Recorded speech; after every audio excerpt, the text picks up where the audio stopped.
capítulo 6, versículo 14. Quantos irmãos acham aí na Bíblia? Esse texto nos conta a história de Eliseu e Geazi, no momento em que eles estão diante do exército sírio. Um texto muito forte, um texto que traz lições espirituais bastante profundas ao nosso coração. É um texto que fala do poder de Deus, que fala do sobrenatural de Deus, que fala da postura de alguém que tem intimidade com Deus ao lado de alguém que não tem tanta intimidade com Deus assim, né? Mas que no final de tudo mostra que a ação de Deus prevalece sobre a ação do inimigo. A ação de Deus prevalece sobre a ação do inimigo. Então eu quero começar essa palavra declarando isso sobre a tua vida, sobre esta igreja, né? Existe a ação do inimigo contra essa igreja? Existe, mas existe a ação de Deus em favor dessa igreja. Amém, irmãos? Como existe a ação do inimigo contra a sua vida, mas também existe a ação de Deus em favor da sua vida. E eu tenho que estar pregando para um povo aqui, né? Porque ficaram divididos aqui, né? Mas a ação de Deus prevalece no final. É a vontade de Deus que é soberana, ela prevalece. O poder de Deus, que é maior, prevalece. Então nós lemos aqui, 2 Reis, capítulo 6, versículo 14.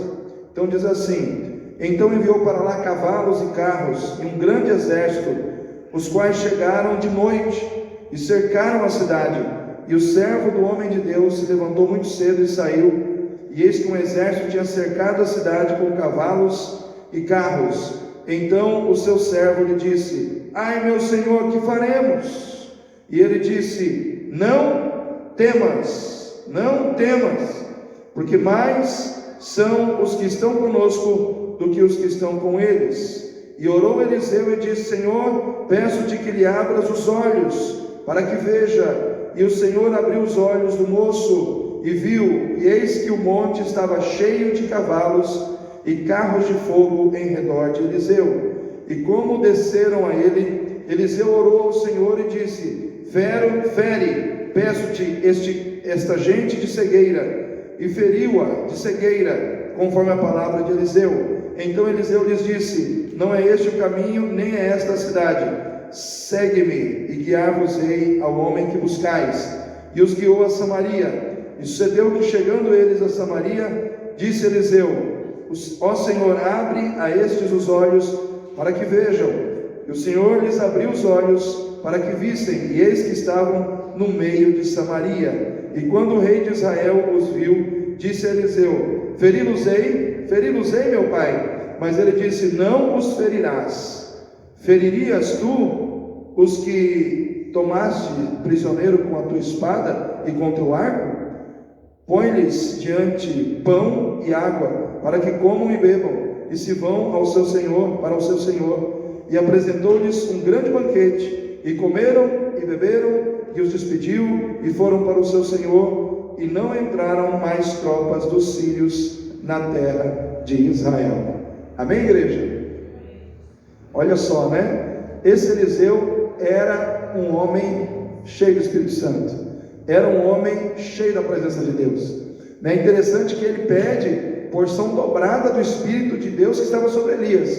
Eu vejo assim que Eliseu era muito ousado, né? E ele sabia realmente o que pedir, né? Ele olhou para Elias, viu aquele poder todo na vida de Elias e falou assim: eu quero porção dobrada. E Deus deu.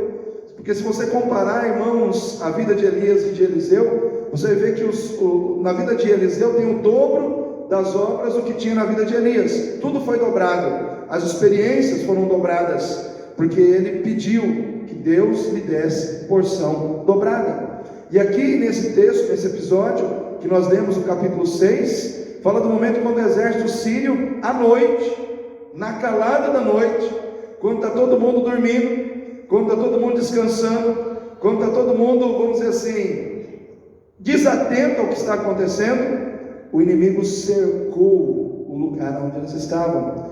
Irmãos, o inimigo, ele nunca vai contra você no momento em que você está atento. Ele vai procurar o momento em que você está descansando. Ele vai procurar um momento quando você está relaxado. O inimigo ele vai procurar te envolver, ou ele vai procurar te cercar, ou ele vai procurar de alguma maneira agir contra a tua vida no momento em que você está despreparado, no momento em que você está, vamos dizer assim, com as armas colocadas de lado e totalmente desguarnecido. Foi assim que o inimigo agiu, para tentar ali aprisionar Eliseu, para tentar ali aprisionar também a Geazi e destruir a vida deles, mas não deu certo. Porque, irmãos, porque no momento em que você e eu dormimos, Deus não dorme. No momento em que eu e você cochilamos, Deus não cochila. Deus está atento aos movimentos do inimigo contra as nossas vidas. Ali eles estavam vivendo um momento de adversidade. Eliseu e Geazi estavam passando por um momento de adversidade. O que é adversidade, pastor? Adversidade é um acontecimento, irmãos, problemático e inesperado. É um infortúnio, é uma desgraça, é uma coisa que acontece, um acontecimento que vem contra nós, trazendo sofrimento, angústia, aflição. E isso acontece de várias maneiras, porque a adversidade ela não acontece de um jeito só. A adversidade ela pode vir através de uma pandemia. Pandemia pode ser uma adversidade, como aconteceu e está acontecendo ainda. É um acontecimento adverso, que traz aflição, que traz preocupação, que traz sofrimento, que traz angústia, né? Pode vir através de uma guerra, como foi o caso de Eliseu e de Geazi. Era uma adversidade gerada em torno de um cerco militar preparado contra a vida deles, para que eles fossem aprisionados, presos e depois mortos. Então era uma adversidade de morte. Então havia ali uma adversidade, vamos dizer assim, contra a vida dos servos de Deus. E ali no meio daquela adversidade, a palavra de Deus nos diz que Geazi ficou apavorado. Ele olhou para aquela adversidade, ele olhou para Eliseu e ele disse: Senhor, o que faremos? O que faremos? Porque ele olha para aquela situação e ele compreende que a situação é maior do que as suas forças, é maior do que a sua capacidade humana para vencer. Ele olha para a adversidade e contempla a adversidade como algo muito maior do que as suas forças, do que a sua capacidade, do que os seus recursos para enfrentar e vencer aquela adversidade. E ele pergunta: o que faremos? É a pergunta de alguém que olha e não sabe o que fazer. Quantas vezes nós não somos como Geazi? Quantas vezes muitas vezes nós estamos assim, às vezes olhando para os problemas, olhando para as dificuldades, entendendo que a situação vai além das nossas forças, vai além das nossas condições, vai além dos nossos recursos, e a gente olha para alguém que está do nosso lado e diz: e aí? O que nós vamos fazer agora? O que faremos? E naquele momento, irmãos, diz a palavra de Deus que o Senhor, Ele envia pela boca do profeta Eliseu a sua palavra. A sua palavra, ela vem ao encontro do coração aflito, para trazer àquele coração aflito a revelação daquilo que Deus iria fazer. Eu quero dizer para você, querido, no meio da nossa adversidade, Deus envia a sua palavra. Deus envia a sua palavra, primeiro com o propósito de remover, de tirar do nosso coração todo o medo. Porque às vezes o medo, ele quer se estabelecer na nossa vida. Às vezes nós somos tentados a nos entregar a algum tipo de medo, algum tipo, irmãos, de preocupação, gerada em torno de um medo que nós temos do problema ou da circunstância que nós estamos enfrentando. E hoje a pandemia parece que está diminuindo, parece que as pessoas não estão mais com tanto medo, mas ainda está acontecendo, né? Ainda está se processando a pandemia. Aí a gente ouve: surgiu uma nova variante, surgiu aí um novo tipo de vírus, e aí parece que as pessoas querem ficar com medo de novo. Alguns dias atrás alguém falou para mim: 2023 vai vir um novo vírus aí, que vai matar muito mais gente que o coronavírus. Eu falei: Jesus, né, 2023, deixa vir, né? Deixa vir. Eu sei de uma coisa: Deus que me guardou agora vai me guardar em 2023. O Deus que tem me guardado hoje vai me guardar amanhã. Eu não tenho que ter medo das coisas que o mundo diz que vai me destruir, se eu tenho um Deus para me proteger, se eu tenho um Deus que é todo poderoso, se eu tenho um Deus que está presente na minha vida. E ali, irmãos, diz a palavra de Deus que o Senhor envia a palavra na boca de Eliseu, e a primeira frase que sai é: não temas, não temas. Eu quero dizer para você nessa noite, Igreja Batista de Itatiaia, não temas. Não temas diante das suas lutas, não temas diante dos seus inimigos, não temas diante das situações que têm vindo contra você. Por quê? Porque maior é aquele que está em você, maior é aquele que está em mim, do que aquele que está lá fora. Maior é aquele que está conosco, do que aquele que está contra nós. Não temas, não temas. Essa frase, irmãos, nós durante todo esse tempo de pandemia, Deus tem falado conosco em diversos textos da palavra dele: não temas. E quando nós recebemos o não temas de Deus, esse não temas ele tem que vir para nós com esperança. Por quê? Porque é um não temas que vem de alguém que tem todo o poder para fazer tudo que precisa ser feito em favor da nossa vida. Deus é poderoso para dizer não temas, e eu tenho condição de honrar esse não temas na sua vida. É como se ele dissesse para você: Vitor, não temas, fica tranquilo, porque eu tenho condição de honrar o que eu estou dizendo para você. Essa situação que está vindo contra você, não tema ela, porque eu vou agir e vou mostrar para você que essa situação não tem poder sobre a sua vida, mais do que eu tenho, mais do que eu tenho. Deus não quer que você viva com medo, Deus não quer que você fique preocupado, ou vivendo preocupado com as circunstâncias da vida. Deus não quer que você viva, vamos dizer assim, governado pelo seu medo, governado pelas suas preocupações, mais do que pela sua fé, mais do que pela sua confiança nele. Deus, irmãos, ele não age na vida de quem vive com medo. Deus age na vida de quem tem fé. Eu quero perguntar para você aqui nessa noite: o que tem sido mais forte no seu coração nesses dias? A sua fé em Deus ou as suas preocupações com os seus problemas? O que tem determinado mais a sua maneira de viver, o seu estado de espírito? Como que você está hoje? Você está firme porque você está confiando no Senhor? Ou você está preocupado porque muitas coisas têm acontecido e você não tem conseguido ver a vitória diante dessas situações que você tem enfrentado? O que tem comandado a sua vida? A sua fé ou o seu medo? Então, medo, irmãos, é algo que não pode encontrar espaço no coração do crente. Deus não anda com medrosos, Deus anda com gente corajosa. Vou repetir: Deus não anda com medrosos, Deus anda com gente que tem coragem. Deus anda com gente que tem coragem para encarar e enfrentar os problemas de frente. Então nós precisamos ter coragem, nós precisamos acreditar que o nosso Deus está no controle de todas as coisas. Ele tem condição, irmãos, de nos honrar diante de toda e qualquer adversidade, até mesmo diante daquelas cuja situação nós olhamos e aparentemente está irremediavelmente perdida. Até mesmo naquela situação, Deus tem condição de reverter tudo.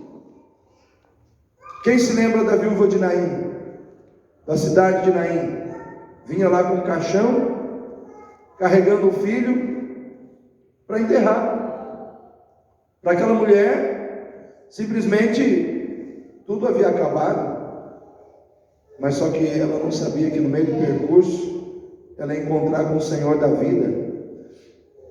E diz a palavra de Deus que Jesus estava indo com seus discípulos exatamente ao encontro daquela mulher com aquele caixão, e ele diz para aquela mulher: não chores. Ao invés de ele dizer não temas, ele diz não chores. Só que aquele não chores de Jesus para aquela mulher, ele tem uma equivalência ao não temas. Porque se você chega para uma pessoa que está enterrando um filho e diz para aquela pessoa não chores, é até estranho. Como que eu não vou chorar? Meu filho, sou viúva já, não tenho mais marido, meu único filho agora morreu, como que eu não vou chorar? Né? Então, se Jesus estivesse dizendo para aquela mulher não chore, simplesmente para ela aceitar a situação, e olhando apenas para o consolo emocional que ela precisava naquele momento, seria até algo, irmãos, seria um contrassenso da parte de Jesus. Mas Jesus não disse para ela: não chores, somente porque Ele não queria que ela parasse, que ela parasse de chorar. Jesus disse para ela: não chores, por quê? Porque eu vou resolver o teu problema. Eu vou resolver essa situação. Era isso que Ele estava dizendo. Não chores. Por quê? Porque esse que está morto, eu vou trazer a vida de novo. Eu vou trazer de volta a vida. E naquele momento, irmãos, Jesus vai lá e toca no morto, e o morto se levanta. Aí eu pergunto para você: um Deus que faz coisas assim, é um Deus que a gente pode confiar, sim ou não? Dá para confiar nele? Dá para depositar a nossa esperança nele? Então eu quero dizer para você nessa noite, a mesma coisa que Deus falou através da boca de Eliseu a Geazi: não temas. Não temas. Eu não sei qual é a sua dificuldade hoje, mas seja qual for, fica firme, porque o Senhor está contigo. Ele se faz presente na sua vida. É Ele que vai dar o desfecho nessa história, e o desfecho vai ser em teu favor. O desfecho vai ser abençoado. O desfecho vai ser com vitória. O desfecho vai ser com milagre. O desfecho vai ser com bênção em favor da sua vida. Mas a sua parte é não temer. Deus não gosta de quem vive com medo, irmãos, porque esse não é o espírito que Ele colocou em nós. 2 Timóteo 7, porque Deus não nos deu espírito de medo, Deus não nos deu espírito de covardia, mas de poder, de amor e de moderação. Qual é o espírito que está dentro de você? Espírito de poder. Qual é o espírito que está dentro de você? Não é espírito de medo, é o espírito de poder, de amor e de moderação. É esse espírito que habita a tua vida, irmão. É esse espírito que tem que prevalecer na sua vida. É como se o Senhor dissesse assim: eu já te dei um espírito poderoso, então fica nele, se encha dele. Quando vierem os problemas, lembre qual é o espírito que você carrega. Quando vierem as lutas, lembre quem é o espírito que está dentro de você. Ele não é espírito de medo, é espírito de poder. Amém, irmãos? O espírito que está em você, Jorge, é o espírito de poder. O espírito que está em você, Sebastião, é o espírito de poder, de amor, de moderação, de equilíbrio. Moderação aqui significa equilíbrio. Ou seja, se é esse espírito que está em mim, eu não vou me desequilibrar, eu não vou perder o controle das coisas, porque o Espírito de Deus que está em mim é o espírito de equilíbrio. Quando o Senhor quis dar uma vitória a Gideão, primeira coisa que Ele falou: manda os covardes embora. Irmãos, de 32.000 homens, sobrou 10.000, 22.000 eram covardes. Deus falou: vai para casa, pode ir. Por quê? Porque, irmãos, com covardes Deus não luta. Deus luta com quem tem coragem. Então nós precisamos ter coragem. Nós temos que ter coragem de dizer não ao pecado que nos seduz. Amém, irmãos? Dizer não ao pecado que não nos seduz é fácil. A gente tem que dizer não para aquele pecado que seduz o nosso coração, aquele pecado que nos atrai. A gente tem que ter coragem de dizer não, não, eu sou de Jesus, aleluia. A gente tem que ter coragem, irmãos, de continuar firme quando a gente olha à nossa volta e tem um monte de gente desistindo. Por quê? Porque eu não sou Maria, vai com as outras. Eu não vou desistir porque os outros estão desistindo. Eu vou permanecer, porque a minha vida pertence a Jesus. O meu referencial de vida não são os que estão desistindo, mas é o Cristo vivo que está diante de mim, que veio e que não desistiu e foi até o fim com Deus, até entregar a sua missão na cruz. Você e eu somos chamados para ir à cruz. Nós temos que ir para a nossa cruz, carregar a nossa cruz, olhando sempre para Jesus, olhando firmemente para Jesus. Temos que ter coragem, temos que ter coragem de continuar lutando quando muitos já desistiram de lutar. Temos que ter coragem de continuar fazendo as coisas para Deus com excelência. Quando a gente vê muita gente na igreja fazendo as coisas de qualquer jeito. Tem gente que faz as coisas na igreja para Deus de qualquer jeito, irmãos? Tem ou não tem, irmãos? Eu ouvi um tem bem conhecido, né? Pior que tem, irmãos. E o pior é que o número dessas pessoas está aumentando. E o número daqueles que fazem com excelência, daqueles que cuidam dos detalhes, daqueles que procuram cuidar do horário, da postura. Irmãos, aqui eu estava falando com algumas pessoas alguns dias atrás, que, irmãos, o crente hoje está muito desleixado. Eu lembro lá atrás, quando eu me converti, quando você ia para a igreja, se tinha alguém orando, a pessoa chegava na porta, ela só entrava no culto depois que terminava a oração. Era inconcebível alguém ficar cutucando o celular na hora do culto, né? E lá do púlpito alguém já falava, ó, guardem os celulares. Eu lembro de um pastor que ele fez uma cesta. Falava assim, eu quero os celulares todos nessa cesta aqui, final do culto você pega, né? Só que o que acontece? Vai mudando as coisas e as pessoas vão usando o celular como Bíblia também. E aí o que acontece? O celular vai ganhando espaço, não tem jeito. Por mais que você queira, né? Mas eu lembro que a reverência, o cuidado, ouvir a palavra, a oração, a dedicação, o zelo, era muito mais, irmãos, era algo muito mais sério. Hoje, irmãos, parece que estar na casa de Deus virou qualquer coisa, né? A gente faz tudo o que a gente quer dentro da casa de Deus. E aí o que acontece? A gente fala, puxa, mas o culto hoje não está legal, né? Ai, o culto hoje eu não senti aquele fogo. Mas está todo mundo distante, está todo mundo aéreo, está todo mundo pensando em outras coisas. Eu lembro de um amigo meu que ele disse assim, pastor, quando a gente chegava no culto, meia hora de oração antes de começar o culto, não começava o culto sem orar, meia hora, a igreja, todo mundo de joelho, né? Por quê? Porque o culto precisa fluir, e o culto não vai fluir na dependência só de quem está lá na frente pregando. Para o culto fluir, toda a igreja tem que estar na presença de Deus, toda a igreja tem que estar orando, toda a igreja tem que estar intercedendo pelo culto, toda a igreja tem que estar na presença de Deus, dizendo, Deus fala com a gente hoje, Senhor, nós estamos aqui para te adorar, Senhor, perdoa os meus pecados, Senhor, move neste lugar, Senhor, move. Aí todo mundo entra no Espírito, irmãos, não tem como. Deus faz, Deus opera. Agora, se a gente vem para a igreja, e aí um está pensando em uma coisa, outro está pensando em outra, um está falando de futebol, outro está com a mente lá não sei aonde, irmãos, é difícil, o culto fica quebrado, né? Então nós precisamos ter coragem de mudar o nosso comportamento. A gente tem que ter coragem de olhar para dentro de nós e dizer, eu estou errado. Porque é preciso ter muita coragem para você dizer assim, eu estou errado.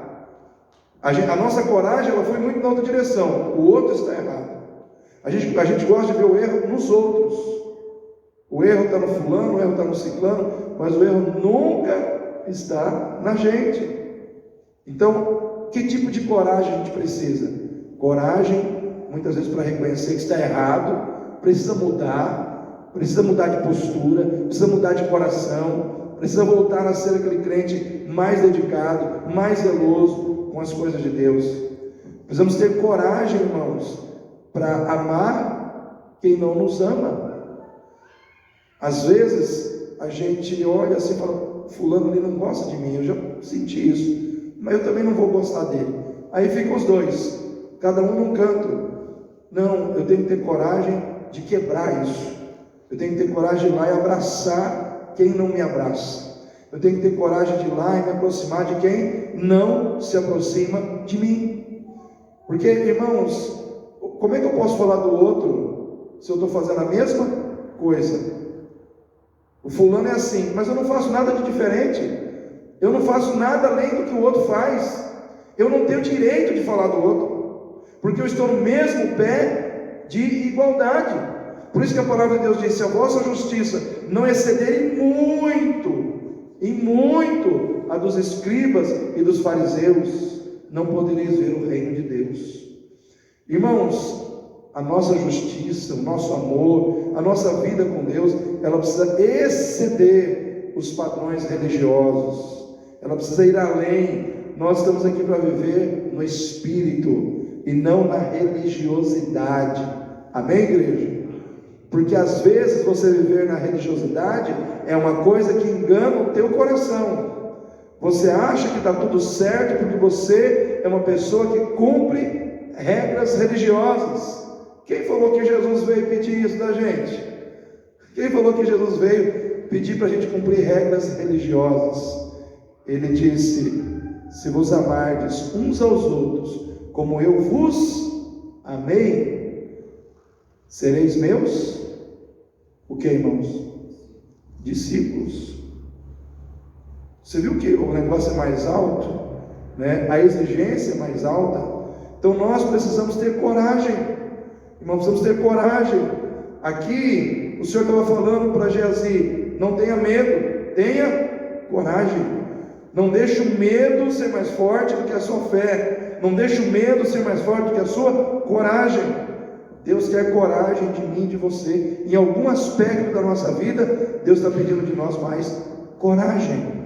Coragem para estar na igreja em dia de frio, quando todo mundo quer ficar em casa, debaixo de um cobertor, aquele cobertor do Paraguai, né, que pesa 10 quilos, né? Tem um cobertor que a pessoa vai comprar lá no Paraguai, que o cara entra embaixo, tem que ter um guindaste para depois para tirar, né? Porque, não sei, o trem é pesado, né? Aí entra debaixo daquele cobertor, não sai mais, né? É que nem um urso na caverna, né? Entra lá e dali não sai, só a hora que acaba o frio. Então, irmãos, nós precisamos ter coragem. Nós precisamos ter coragem. Em meio às adversidades, Deus envia a sua palavra para tirar do nosso coração medo, para tirar do nosso coração, irmãos, a acomodação espiritual, para mostrar, irmãos, que o que vai prevalecer na nossa vida não são as adversidades, mas o mais de Deus. Fala para o seu irmão aí: o que vai prevalecer na sua vida é o mais de Deus. É interessante que Geazi está ali com medo, e aí a palavra de Deus vem na boca do profeta e diz: não temas, mas são os que estão conosco, dos que os que estão contra nós. Mais, irmãos, mais é o que está contigo, mais é o que está contigo, mais é o que está comigo, do que aqueles que estão contra nós. Irmãos, se o inimigo tem preparado coisas, situações, armadilhas para te destruir, para te derrotar, mais é a providência de Deus na tua vida, mais é o cuidado de Deus na tua vida, mais é a vitória de Deus na tua vida, mais é o agir de Deus na tua vida, mais é o poder de Deus na tua vida. Porque mais, disse o profeta, mais é os que estão conosco do que os que estão contra nós. Ou seja, o que vai prevalecer aqui nessa batalha não é a adversidade, é o mais de Deus. É mais dos recursos de Deus, é mais do poder de Deus, é mais da providência de Deus, é mais das soluções de Deus. O inimigo pode preparar tudo contra você, pode preparar os melhores armamentos contra a tua vida, as melhores ferramentas de guerra ele pode preparar contra você, mas no final o que vai prevalecer é o mais de Deus, mais do livramento de Deus, mais do cuidado de Deus, mais da bênção de Deus. Então nessa noite eu quero dizer para você, querido, receba mais de Deus na tua vida. Então o que tem preparado lá fora não se compara com aquilo que Deus tem preparado aqui dentro para você. Nós precisamos entender que Deus, Ele sempre tem algo preparado para a vida dos seus servos. Não é as adversidades que vão prevalecer. O Senhor enviou a sua palavra para mostrar que diante das adversidades, Deus já tinha uma solução preparada. Eu quero dizer para você, Deus já tem uma solução preparada para você. Para tudo que você vai enfrentar, já existe uma solução preparada por Deus para chegar nas tuas mãos. Geazi não via, mas já estava lá. Os carros de fogo estavam lá. né? Os cavalos de fogo já estavam lá, o exército de Deus já estava lá, ou seja, tudo estava preparado, já estava preparado. Só que nós precisamos ver. O problema nosso é que nós muitas vezes não estamos vendo o que Deus já preparou. Então o problema nosso é que nós olhamos demais para as coisas da terra e esquecemos de olhar para aquilo que é do céu.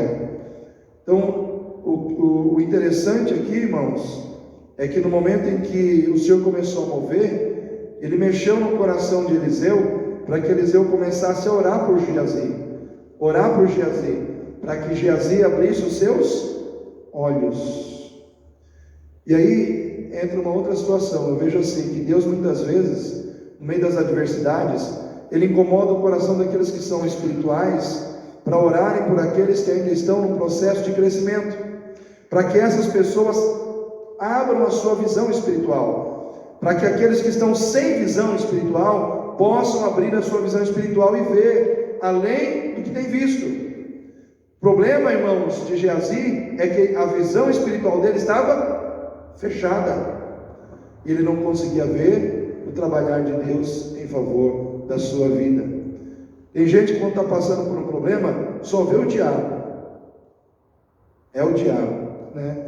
Só vê o inimigo, e muitas vezes não é só a questão do inimigo, irmãos. Tem o inimigo, mas tem Deus já agindo, trabalhando já para nos abençoar, e nós muitas vezes estamos apenas vendo o problema, apenas vendo a dificuldade, não estamos conseguindo ver o agir de Deus por trás da dificuldade. Então nessa noite eu quero que o Senhor venha abrir os teus olhos, para que você possa ver mais do cuidado de Deus na sua vida. Deus tem cuidado de você, Deus tem cuidado de nós. Que Deus possa abrir os teus olhos, que Deus possa abrir os meus olhos, para que nós possamos contemplar a vitória de Deus, o exército de Deus, a provisão de Deus, que já está preparada para ser entregue a cada um de nós. Amém, igreja? Mas em último lugar, Deus envia a sua palavra para nos capacitar a agir com sabedoria, para promover paz na vida daqueles que vivem em guerra. Às vezes tem pessoas que estão sempre em guerra, e nós somos aqueles que vamos promover a paz. Interessante que Eliseu, ele orou para que Deus abrisse os olhos de Geazi. Quando chegaram os soldados do exército sírio, ele orou para que Deus cegasse os soldados, né? Na vida de um ele pediu para abrir os olhos, na vida de outro ele pediu para fechar os olhos. E aí ele pegou aquele exército inteiro e levou lá em Samaria. Samaria era a capital naquela época da nação de Israel. E aí o rei de Israel olha para aquele exército do inimigo, aquele exército sírio, e diz: vou matá-los, vou feri-los. Eliseu disse: não, você vai dar comida, bebida, você vai ajudar a eles, você vai dar descanso a eles e vai liberá-los para a sua terra. Em outras palavras, você vai pegar todos aqueles que vieram guerrear, que vieram ferir, que vieram matar, e ao invés de você retribuir da mesma maneira, você vai tratá-los com amor. Você vai dar a eles o que eles não esperavam receber de você. E isso vai quebrar no reino espiritual esse espírito de guerra que está no coração deles. Por que eles fazem guerra contra nós? Porque existe um espírito de guerra, mas no momento que você quebrar isso, esse espírito de guerra vai ser destruído e eles não vão vir mais aqui. E foi isso que aconteceu, irmãos. A partir daquele dia, diz a palavra de Deus, que o exército sírio não se levantou mais contra Israel, porque a nossa luta não é contra a carne, nem contra o sangue, mas contra as hostes espirituais, a maldade nas regiões celestiais. Ali, a ação do inimigo foi quebrada. Aonde havia guerra, passou a haver paz. Eu quero perguntar para você: está tendo paz na sua vida? Está tendo paz nos seus relacionamentos? Você conhece pessoas que estão em guerra? Você conhece pessoas que estão brigadas? Está na hora de você ser um Eliseu. Está na hora de você ensinar as pessoas que elas devem tratar com amor aqueles que muitas vezes se levantam contra a sua vida. Está na hora de você ser um Eliseu dentro da sua casa, está na hora de você ser um Eliseu dentro da igreja, porque às vezes dentro da igreja as pessoas entram em guerra. Sim ou não, irmãos? Sim ou não, igreja? Às vezes entra, e nós precisamos promover a paz, levar a paz, proclamar a paz, ensinar que o amor deve prevalecer sempre. E o que vai acontecer? Deus será vitorioso e o inimigo será derrotado. A paz prevalecerá, a guerra será destruída. É isso que Deus quer, irmãos, de nós como igreja. Então eu quero nesse momento pedir que você fique em pé. Nós vamos estar orando. Eu quero estar